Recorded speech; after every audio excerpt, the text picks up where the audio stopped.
पाकिस्तान की सबसे बड़ी अदालत अदालत उज़्मा यानी कि सुप्रीम कोर्ट ऑफ पाकिस्तान के अंदर आज एक बड़े अहम मौजू के ऊपर जुडिशल काउंसिल का इजलास हुआ। और ये इजलास चेयर कर रहे थे सुप्रीम कोर्ट के जो चीफ जस्टिस हैं जस्टिस काजी फायज ईसा।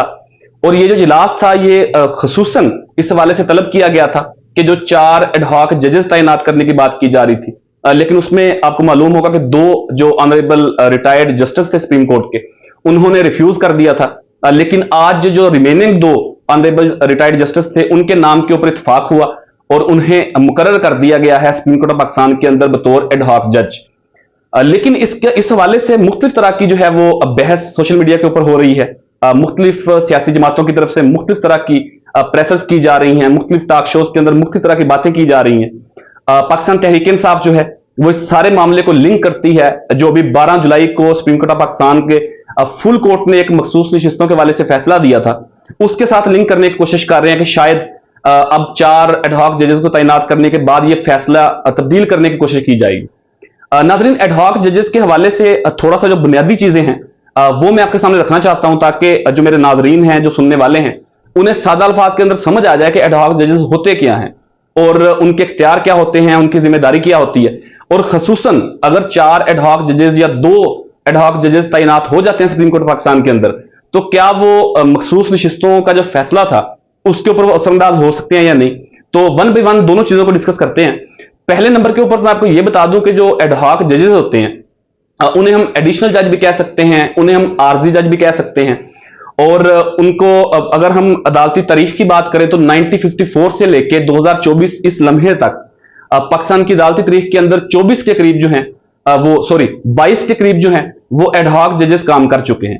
जो आखिरी एडहॉक जज काम कर चुके हैं वो दिसंबर 2015 से दिसंबर 2016 तक जस्टिस तारक जो हैं उन्होंने काम किया था। उसके बाद फिर कभी भी सुप्रीम कोर्ट के अंदर एडहॉक जज तैनात नहीं किए गए। दूसरी जो बात है वो ये है कि जो एडहॉक जज होता है उसका इख्तियार जो होता है वो एक रेगुलर जज के बराबर ही होता है। उसको हम ये नहीं कह सकते कि जी आप ये केस नहीं सुन सकते, ये सुन सकते हैं, इसकी जजमेंट नहीं दे सकते या आपकी जजमेंट मानी नहीं जाएगी, ऐसा बिल्कुल नहीं होता, बल्कि उसके पास जो इख्तियार होता है वो एक रेगुलर जज के बराबर ही होता है। तीसरी जो उनकी मराहत की बात है उसके अंदर चले नहीं जाते।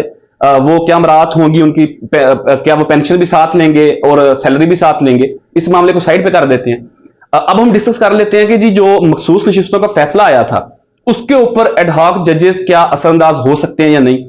तो मामला यह है कि जो सुप्रीम कोर्ट ऑफ पाकिस्तान ने 12 जुलाई को 8-5 के तनासब से एक फैसला दिया था जिसमें उन्होंने कहा था कि Pakistan Tehreek Insaf was and is a political party और मखसूस नशिस्तों का हक जो है वो पाकिस्तान तहरीक इंसाफ का हक है।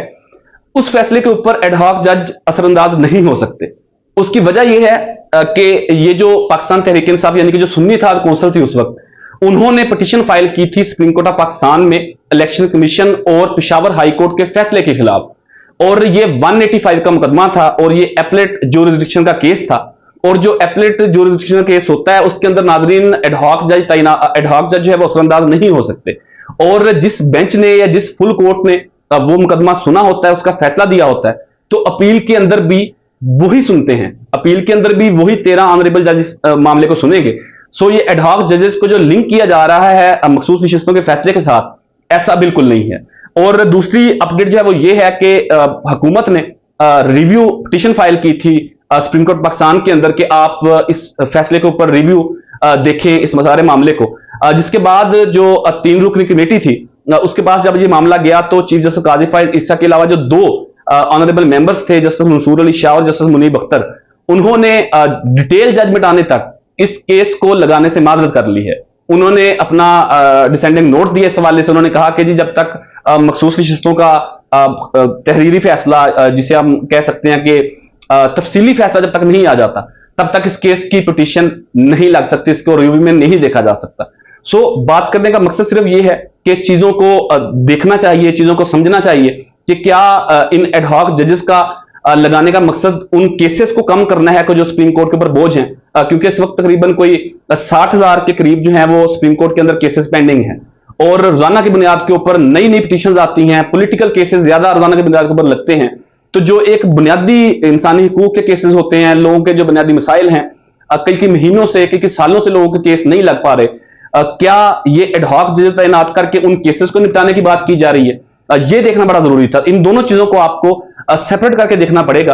अगर तो वाकई ही चीफ जस्टिस काजी फायद ईसा और सुप्रीम कोर्ट के अंदर एडहॉक जजेस लगाने के हवाले से मकसद उसके पीछे सिर्फ ये है कि जी ये जो एक बर्डन है केसेस का उसको खत्म किया जाए, तो ये एक बड़ा खुशाइन फैसला है। अब आने वाले दिनों के अंदर देखेंगे कि ये जो 2 ऑनरेबल एडहॉक जज तैनात किए हैं सुप्रीम कोर्ट ऑफ पाकिस्तान के अंदर, इनको क्या पिक एंड चूज करके मखसूस केसेस के लिए लाया गया है, या कि वो जो 60,000 के करीब केसेस पेंडिंग है, क्या उन केसेस को निपटाने के अंदर ये अपना अहम किरदार अदा करेंगे। इस वाले से आने वाले दिन फैसला करेंगे। फिर जो भी अपडेट इस वाले से होगी वो तमाम तर चीजें आपके सामने रखने की कोशिश करूंगा। अब तक के लिए इतना ही। अपने मेजबान जीशान को इजाजत दीजिए। अल्लाह हाफिज।